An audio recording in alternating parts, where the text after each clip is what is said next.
10 साल के अंदर वर्तमान सरकार अपने एक विधायक का जांच करा ली हो तो बतावें, अपने एक आईएएस का जांच करा ली हो तो बतावें, अपने मुख्यमंत्री का जांच करा ली हो तो बताएं, अपने भारत सरकार के नहीं, अभी किसी पे कोई भरोसा नहीं है। अभी भरोसा नहीं है। आने वाले 2000 से देखेंगे तो इस तरह से तो बहुत लोग हैं, सबके ऊपर होना चाहिए जांच। मतलब आपका कहना है कि सिर्फ एक कार्रवाई चिन्हित करके की जा रही है, किसी एक पार्टी के ऊपर नहीं होना चाहिए, सभी के ऊपर होना चाहिए। सभी लोग क्या लगता है सारे सांसदों के पास इतने पैसा निकलेगा? जरूर निकलेगा, जरूर निकलेगा। तो बहुत लोग निकलेगा। तो अगर मान लीजिए बीजेपी में शामिल हो जाए तो क्या होगा? खत्म हो जाएगा वो सब, पैसा भी वापस हो जाएगा। पैसा तो उनका गया, उनके पास ही है। सर धीरज साहू चर्चा में है, उनके यहाँ 220 करोड़ रुपए बरामद हो चुके हैं। सर ये बताइए इतना पैसा इतना धन आया कहाँ से? कोई भी कैडर पार्टी में रहता है, आज जब वो लोकसभा का सदस्यता लेता है, राज्यसभा में वो शपथ लेता है तो जनता का हो जाता है। वो पार्टी तो मैन है जरूर, लेकिन सारा रिस्पांसिबिलिटी लोकतंत्र में उसे निभानी पड़ती है।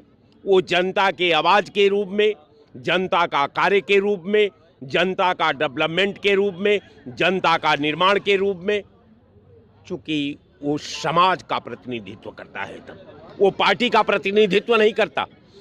तो अब सवाल आपका बहुत अच्छा आपने दिया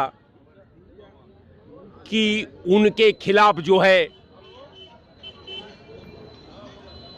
जांच एजेंसी छापा मारी, उसमें कितना पैसा पकड़ा गया, चूंकि अभी पैसे का आंकड़ा मेरे सामने नहीं आया है, न वो क्लिप मेरे सामने आई है, लेकिन एक बात हमको समझ में नहीं आती कि आखिर गैर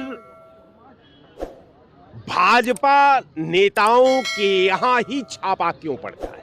नहीं ये सवाल वाजिब है, लेकिन एक बहुत बड़ी चीज़ है कि कांग्रेस ने अभी इस पर कोई प्रतिक्रिया नहीं दी है। काला धन 220 करोड़ रुपए का बरामद तो हुआ है, आयकर विभाग ने मीडिया को बताया है ऐसा, तो कांग्रेस को कम से कम स्पष्टीकरण या कोई बयान तो देना चाहिए था। मैं वही आपसे कह रहा हूं कि बेवजह का घटना का मूर्त रूप दे देना, एक पॉलिटिकल पार्टी के कैडर को बदनाम कर देना, चुनावी रणभेर में जो है कांग्रेस को हाशिए पर ला देना, ये एजेंसियों का दिनचर्या बन चुकी है। मैं कहता हूं कि 10 साल के अंदर वर्तमान सरकार अपने एक विधायक का जांच करा ली हो तो बतावें, अपने एक आईएएस का जांच करा ली हो तो बतावें, अपने मुख्यमंत्री का जांच करा ली हो तो बताएं, अपने भारत सरकार के मंत्रियों का जांच करा ली हो तो बतावें, या किसी भी सक्षम अफसर का इसने जांच कराया हो तो बताइए। धीरज साहू के यहाँ 220 करोड़ रुपए बरामद हुए हैं, जो इस पर आपका क्या कहना है? आप लोग देखिए, इस विवाद में कुछ नहीं, हम लोगों से कोई लेना देना नहीं, कोई लेना देना नहीं है। नहीं। अरे 220 करोड़ रुपया देश का है ना वो। अब ये है कि नहीं है, अब ये भाई जनता बताएगी ना, आने वाले समय का इंतजार आपको कीजिए। क्या लगता है? अभी हम कुछ नहीं कह सकते हैं। आप न्यूज पे भरोसा नहीं कर रहे हैं? नहीं, अभी किसी पे कोई भरोसा नहीं है। अभी भरोसा नहीं है। आने वाले 2000 भाई साहब ने आपको खुद बता देगी किसका ईडी किसका क्या क्या है। नहीं, वो तो जनता तो बता ही देगी, लेकिन जैसे भाई साहब ने कहा कि सिर्फ अपोजिशन के नेताओं पे ही कार्रवाई होती है, इससे आप सहमत हैं कि नहीं? अब कौन क्या कह रहा है ये नहीं, हमको पूरा जनता पे भरोसा है। 2024 में जो है खुद ऑटोमेटिक ये बात बता देगी आप। अच्छा 2024 में आएगा कौन ये? जी जी, अब ये भी आप जो आप अरे आप कैसे दोगे, अपना बता दीजिए। अब आपसे ज्यादा कोई अनुभवीकार नहीं है, लेकिन आप लोग जो है तो जानेंगे भाई, बता नहीं, दीजिए। हमसे मत जानिए आने वाले भाई साहब तो बता नहीं रहे हैं। ये बताइए जो 220 करोड़ रुपए बरामद हुए हैं धीरज साहू के यहाँ, ये जो है इस पे आप क्या सोचते हैं?